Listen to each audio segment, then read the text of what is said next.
afternoon or good evening na mga kababayan. Sir, this is Jom, the Filipino channel, ang inyo pong lingkod. So today is April 12, 2026. Tayo ngayon ay papunta dyan sa may Antel Seaview Tower sa may main lobby po yan sa may Rojas Boulevard, Barangay 76, Pasay. At dadalhin po natin yan sa may Adarna Street sa may Commonwealth po yan, Manggahan, Quezon City. Okay, so magbabalik po tayo mamayang unti po pag nakuha na po natin sila. Disclaimer lamang po, ang content po natin ay kalsada at hindi ang passenger. Kaya nga naman saka naman po na may marinig kayo mga pangalan ng lugar, pangalan ng tao, pangalan ng organizations, government o private man yan, ay wala pong kinalaman ng channel na ito at wala pong pinapatungkulan. Lahat po ng pinag-uusapan dito ay pawang dito lamang po yan sa loob at wala pong pinapatungkulan sa labas. Ako po, magbabalik po tayo mamaya unti pag nakuha na po natin sila.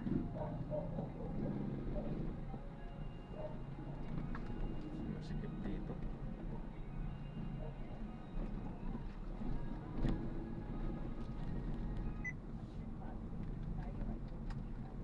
Bago tayo bigyan ng solution, sasabihin mo lahat ng kasalanan. So, kailangan, although alam na ng Panginoon. Verse 6, but this I say, he who sows sparingly will also reap sparingly, and he who sows bountifully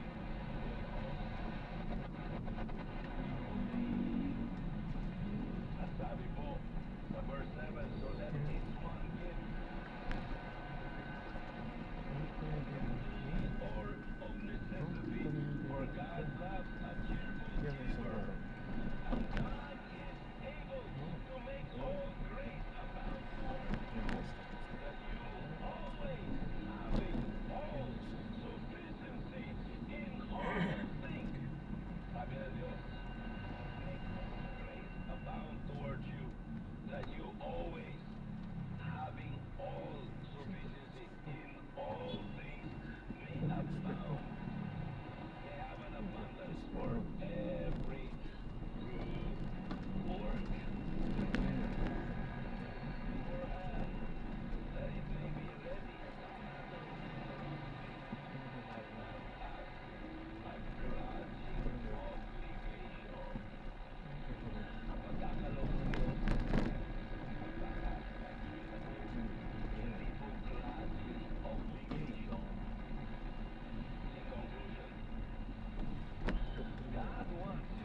Dito na tayo. Antayin na lang natin sila. Wala pa eh.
That's how he did that.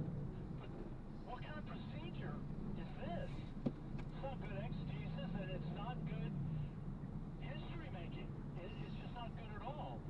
Because it's just picking and choosing what you like. Well, you're not even dealing with the reasons why there's a high, middle, and low Egyptian chronology. You're not even dealing with why there's a high, middle, and low biblical chronology. And so, look at the combinations there. Look at the combinations. What if you pick a high Egyptian chronology and a low biblical chronology, or high biblical chronology and a low Egyptian chronology? Right? It's just all messed up. And so they can be way far apart. And if you're just 30 years off from the next guy, that could be one or two pharaohs difference. So I said, gonna start from scratch by asking the right question. By the way, there's the book. All right. So you find the Pharaoh of the Exodus by asking the right question. Here it is. You gotta launch in on this. If all of those terrible events that were associated with the Exodus actually happened, as the Bible describes them, what would have happened to Egypt? I mean, if you took those things and sort of scaled them up for any kingdom in the history of the world, and if those things happened in the United States of America, all that stuff, what would happen? Wouldn't fare very well, would it? I mean, those are terrible things. 10 plagues. Well, let's look at them. Here they are. 10 plagues. To answer that question, you got to study the history of the 18th dynasty, and aren't you really excited that we're going to cover today the entire history of the 18th dynasty of Egypt? I mean, you are not going to sleep tonight. You're going to be so excited. You're going to keep thinking about it all night long. But this is it. We're going to show you that the great collapse of the 18th dynasty actually can be tied to the exodus of Egypt. And so, here's the history of the 18th dynasty. Now, here's how we're going to do this. I've shortened this up today. I have a whole bunch of this that I do, but I've consolidated it down. Here are the power rankings. Now, why power rankings? If you're going to rank a pharaoh, how powerful is a particular pharaoh? How do you do that? I mean, do we have like JD Power pharaoh rankings? Something? No. You have to look at something else. The thing about the 18th dynasty is, and the reason I'm going to pick it, you'll see why I pick it, not the 19th dynasty. The reason is because each pharaoh was trying to build an empire. Egypt never had an empire prior to the 18th dynasty. They just hung out in Egypt and just stayed there. But in the 18th dynasty, they pushed out and grabbed all the territory all the way up to the Euphrates River. Egypt expanded out of its borders to control everything that we know today as areas. Israel, Jordan, Lebanon, Syria. All that area controlled by Egypt in the 18th dynasty. So, the power ranking is how solid of a hold did any given pharaoh have on that territory. If they had just sort of a minor hold, then I give them a low rank. If they had major ironclad control over that region, then I give them a real high ranking. And so this whole thing we're going to see right now juxtaposes each pharaoh in order through the 18th dynasty and where they rank in their empire building or the control of what has now become the Egyptian empire. Now, here's the east, and we have the Hyksos. Well, here's the Hyksos. Who are these people? These are the Semitic people, Canaanites. So Canaan, for various reasons, wound up, a whole bunch of them migrated into Lower Egypt. By the way, isn't it confusing that Upper Egypt is in the south and Lower Egypt is in the north? That always bugs me. Because they're not going by, we think of north as up,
kingdom goes off the chart down there, but it's down to the south.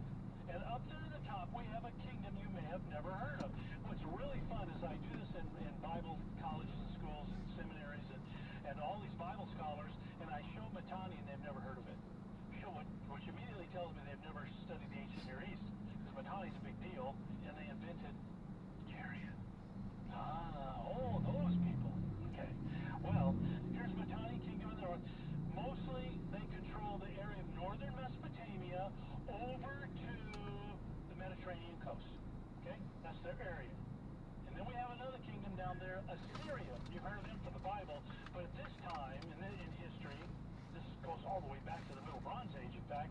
At this time in history, Assyria is a vassal state of Mitanni, of the Mitanni kingdom. And then there's another player in the region, Hatti, the Hittites. The Hittites, the kingdom of Het. In the Bible, Hittites are called, in the Hebrew, they're just sons of or men of Het, or Hatti, the Hittites. And so here they are, and look how they are kind of landlocked up there in the high plateaus of central Anatolia. And they don't like it, by the way. They want access to the Mediterranean, because where's all the money? The sea trade, the Mediterranean trade.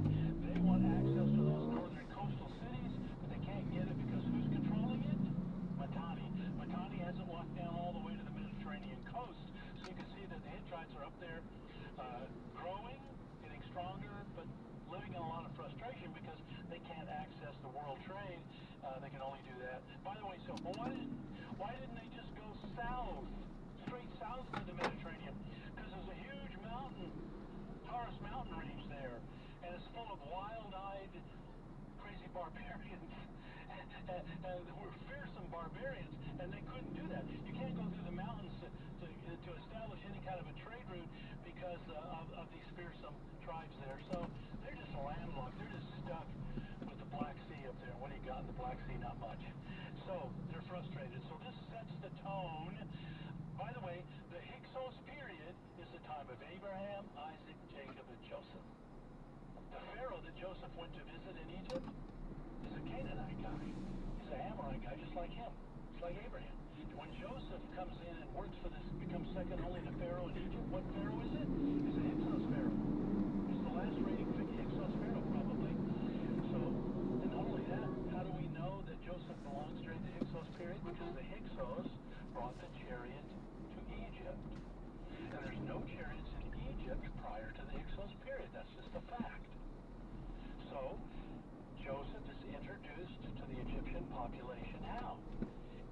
By riding second chariot to the Pharaoh himself. So they rode through the land, announcing the vizier of Egypt. Here's the new vizier, Joseph, second in command. All right, well, here's the situation that we're starting out.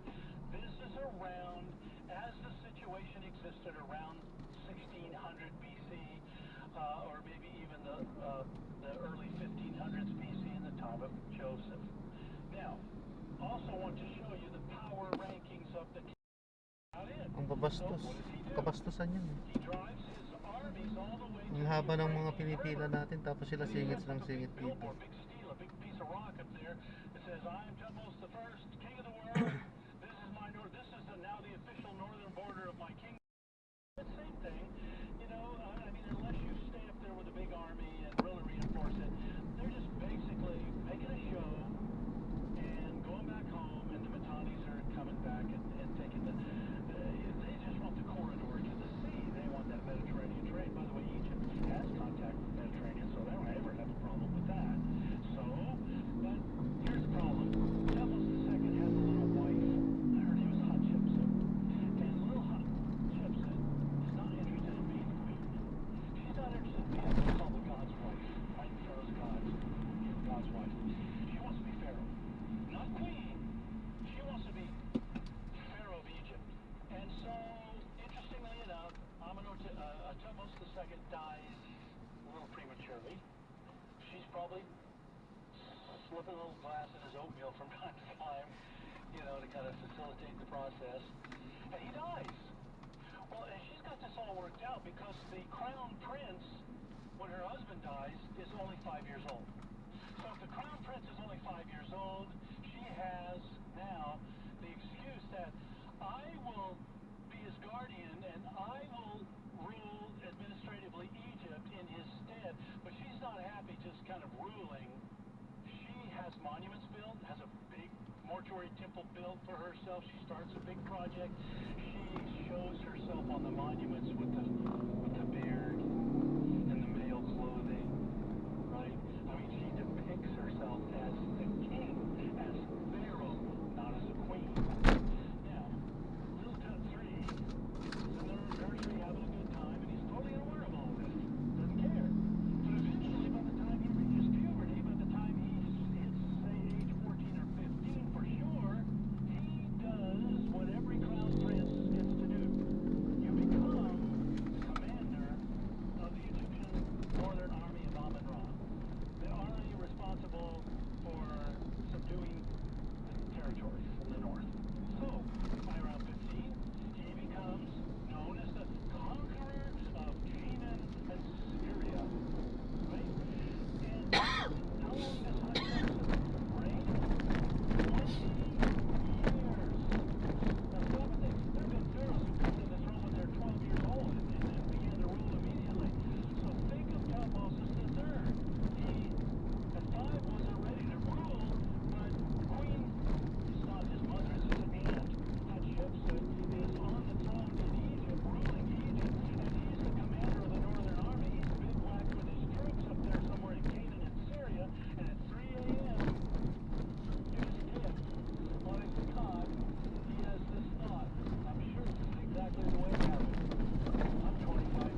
做番是甲主结连，邀请你甲家人挚友一同调频收听。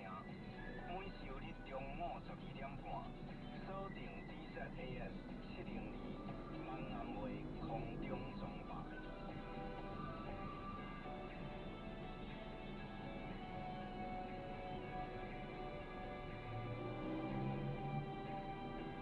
This is 702 DZAS, uncoupling in some way or another. Heard all over the world at sebc.ph, powered by Bitstop Network Services. It pleased the Lord to crush him, to put him to grief. It was the will of God that he be treated in this manner, and that he might bear the curse for us, that he might bear the punishment for our sins.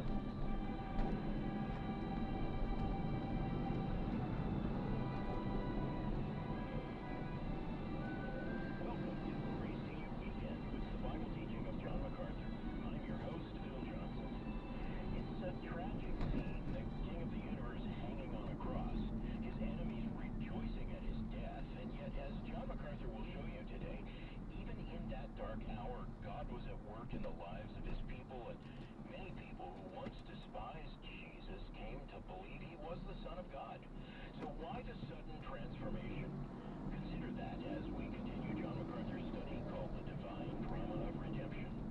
But before today's lesson, I want to take a moment to mention the purpose behind the lesson you're about to hear. In fact, there is a common goal, a common purpose that weaves its way through every message you ever hear on our broadcasts. Here's John to explain what that goal is. Well, the goal is obviously instruction in the Word of God so that we can become mature, so that we can be shaped into Christ likeness, so that we have discernment. Back in 1984, Grace to You put a purpose statement in writing. It's been guiding us ever since. It's the fountain from which all this water of teaching flows. We look to our purpose statement very often, written, permanent. It's why we exist. It's why we do what we do. In fact, every member of the Grace to You staff is asked to affirm that purpose statement in writing every year. Because of time constraints, we'll only share a couple of portions of it. But I think you'd like to know what is behind what we're doing today. Here are a couple of paragraphs from our purpose statement. We use mass communication and media to expose our teaching to as wide an audience as possible. Here's the key: for the equipping of the saints, for the work of ministry, to the building up of the body of Christ, until we all attain to the unity of the faith and the knowledge of the Son of God, to a mature man, to the measure of the stature which belongs to the fullness of Christ. In other words, all that we do is to shape people into Christ likeness. And here's the concluding paragraph of our purpose statement. Our desire is that God be glorified through Grace to You's resources. The Lord Jesus Christ is the head of this ministry, and we live and perform our work as unto Him, to reflect Him to all those we encounter, and to operate not in our own strength, but through His power. Summing it up, this is a Christ-centered ministry. Everything focuses on Christ, and we want to draw every listener to every resource so that they can see the glory of Christ revealed in the Scripture. We want every Scripture to contribute to shaping believers into the very image of Christ, and we want to honor Christ in doing all of that. That's exactly right, friend. As long as we're able, we will be unleashing God's truth, one verse at a time, to help people grow in Christ. We return to Mark chapter 15 and the crucifixion of our Lord Jesus Christ. Everything about this is intended to show Jesus' scorn and disdain and ridicule and mock the notion that he is any kind of king at all. The blasphemy is so great, unparalleled, and unequaled in history that we ask the question this morning, where is God? Shouldn't he have consumed the blasphemers and stopped the ridicule of his beloved Son? Shouldn't he have come down immediately and obliterated these blasphemers and protected his Son? The answer to that is no. God doesn't come down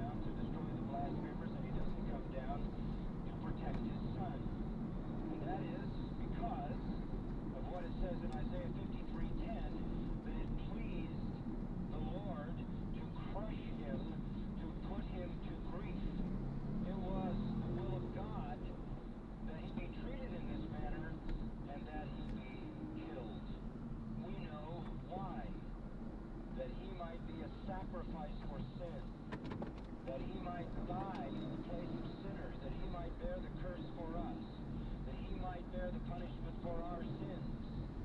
But God did not come down either to destroy the blasphemers or to protect his son. And you might think that God never came down because Jesus said, my God, why have you forsaken me? Is that an indication that God was not there? The answer to that question is, he was there. In the moment that Jesus said that, he was feeling the absence of God. But God was there. And God was there in a way that you would not suspect.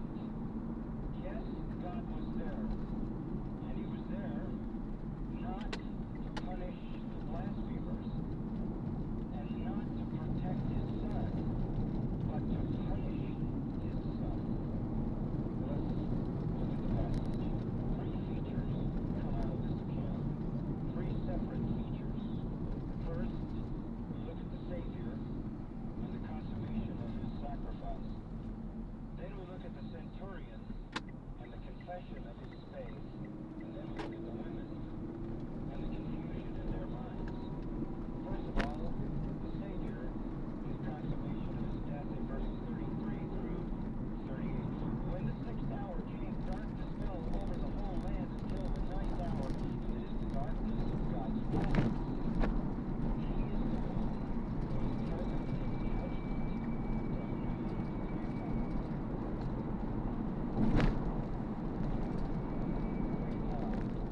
Hell came to Jerusalem.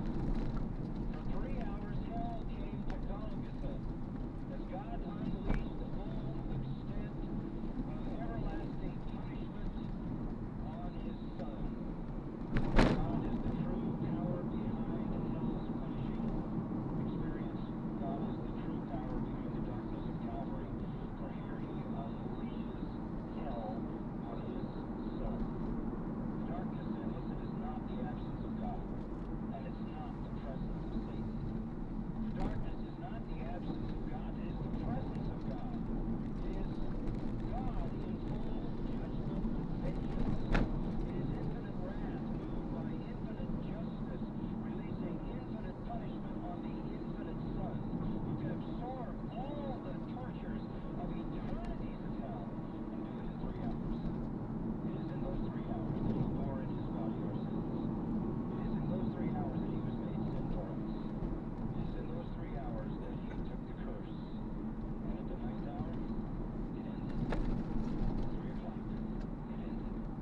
What happened is stunning. And Mark tells us of 2 immediate events. The first one is in verse 38. The veil of the temple was torn in two from top to bottom. And then there were about a dozen curtains in the temple. But this was the most important curtain because it separated the Holy of Holies from the Holy Place. The Holy of Holies into which no one could go but the high priest once a year to sprinkle blood on the mercy seat on the Ark of the Covenant to make atonement for the nation on Yom Kippur, the Day of Atonement. This symbolized the sinner's separation from God. No access to God. The high priest only allowed once in order to sprinkle the blood in quickly and back out. But the new covenant of salvation, at the moment Jesus died, was ratified. He had paid in full the punishment, the penalty, justly for all who would ever believe. And officially, at 3 o'clock in the afternoon on that Friday in April, in the year AD 30, the old covenant was abolished. The temple was nullified. The priesthood was voided. And all sacrifices became pointless because the only true and saving sacrifice had been offered. And when the veil was split from top to bottom, it couldn't have been done by man, it had to be done by God. It was God's exclamation point on the death of his Son. And what it said was, the way into the presence of God is wide open for anyone. What does the death of the Lord Jesus accomplish? It opens the way. It obliterates the symbols and the ceremonies and brings the reality of salvation to everyone who chooses to enter. At that very hour, the Passover lamb himself had been slain by God, and all other sacrifices were pointless. Mark doesn't tell us, but Matthew does, that there was another miracle that happened at the time the veil was torn. Matthew 27:51 says the earth quaked and the rocks were split. This is an earthquake powerful enough to split rocks. Frightening experience. And by the way, earthquakes in Scripture are very often like the darkness. When Moses met with God at Sinai to receive the law, the whole mountain quaked greatly. Exodus 19:18. Psalm 18:7 says, the earth shook and trembled, the foundations of the hills quaked and were shaken, because God was angry. Psalm 68:8 at the presence of God. The Jews knew, if they knew their Scripture, that darkness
someone say this is the Son of God?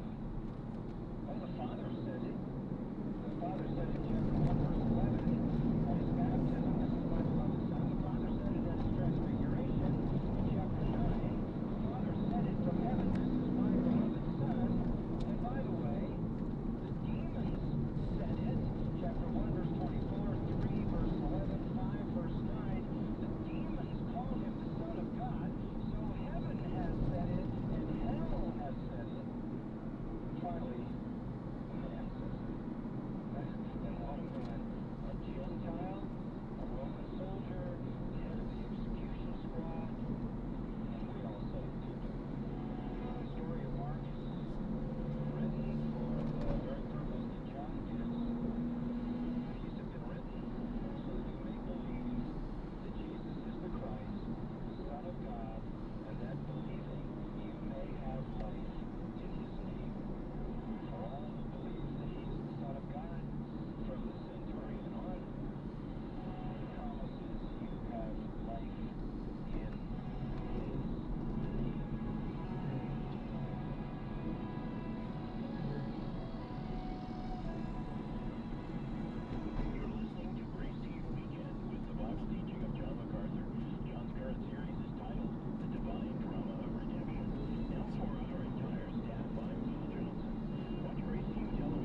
Bulacan, CCF Ortigas, San Luis, EDSA Cocal, SM Fairview, Masagana, Monumento, Angeles City, Bukawi, Tarlac, Imus Nuevo, SM Dasmariñas, Santa Rosa Laguna, Los Baños, at CLC Branch sa Valenzuela.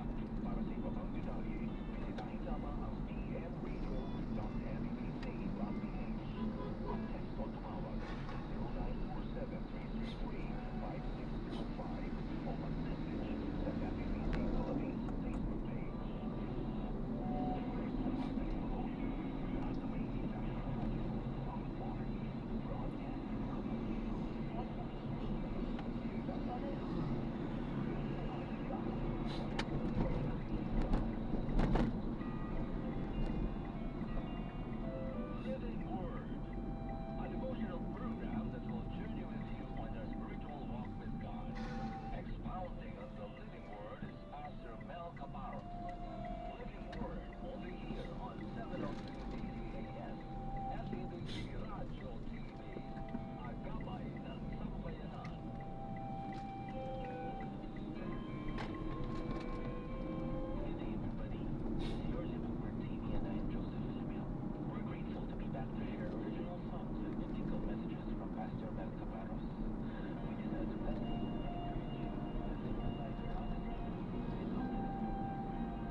ngayon, ang naglalakad na lansangan na walang sasakyan na nag-aircon.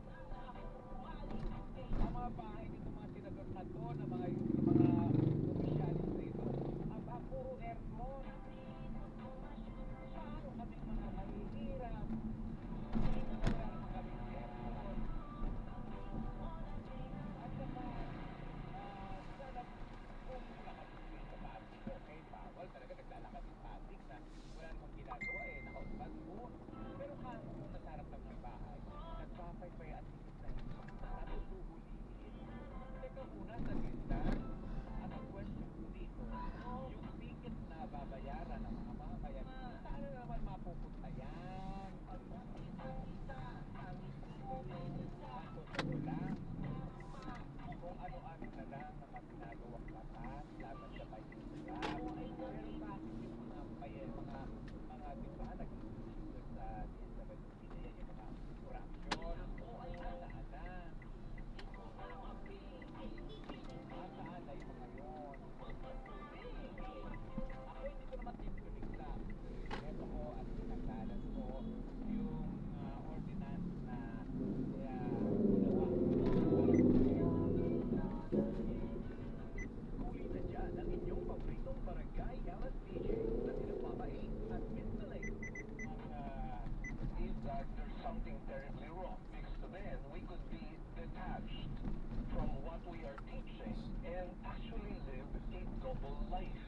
And that is why here we find the difference between John and those who happen to simply be lecturing. And this is the reason why when we are sharing the Word of God, it should really emanate from our hearts.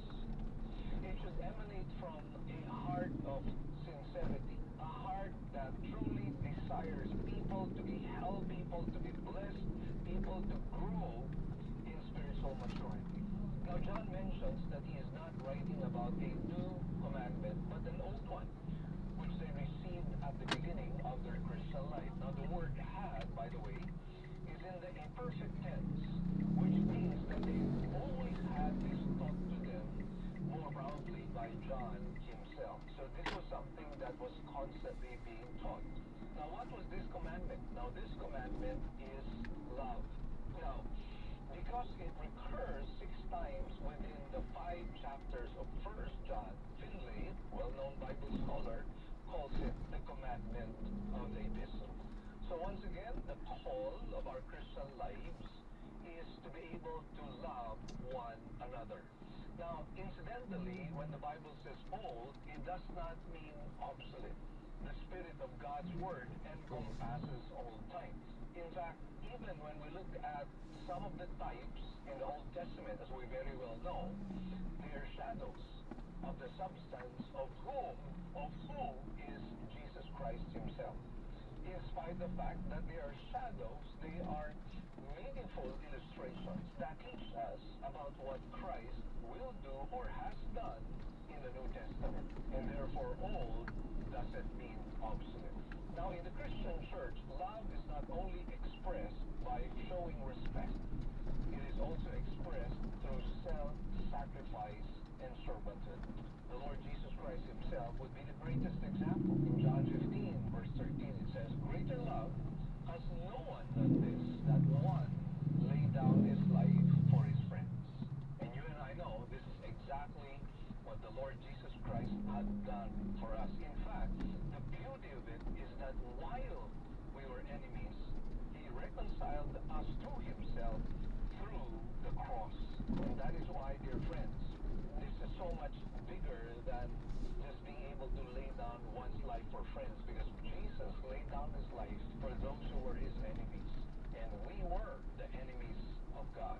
In fact, when we talk about love from a biblical perspective, it can also be defined as selfless giving, reaching beyond friends to enemies and even persecutors. I'd like to share to you something from the Notes of Life Application Bible.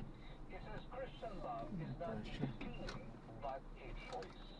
We can choose to be concerned with people's well-being and treat them with respect, whether or not we feel affection toward them. I say to a lot of people that we're not required to like people. people, but we are required to love them.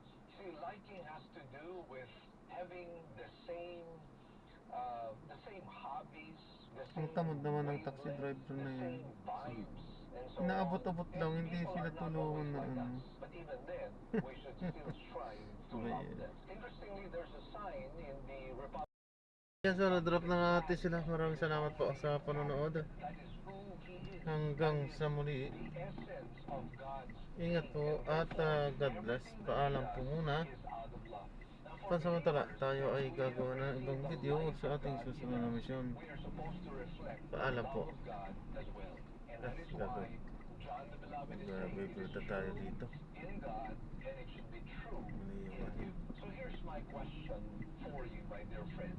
Could you say it is true in you that you do have love in you? A love that is even able to love those who happen to be your enemies. Because what John is saying is that if we have the light of Christ, this should be true in us. Now, with the coming of Jesus, the darkness of the evil one is passing away. And now, the true light or the truth is now shining. Basically, it speaks about the defeat of darkness, which has already begun in the light of Jesus' coming. In verse 10, it says, the one who loves his brother abides in the light. And Paalam there is po.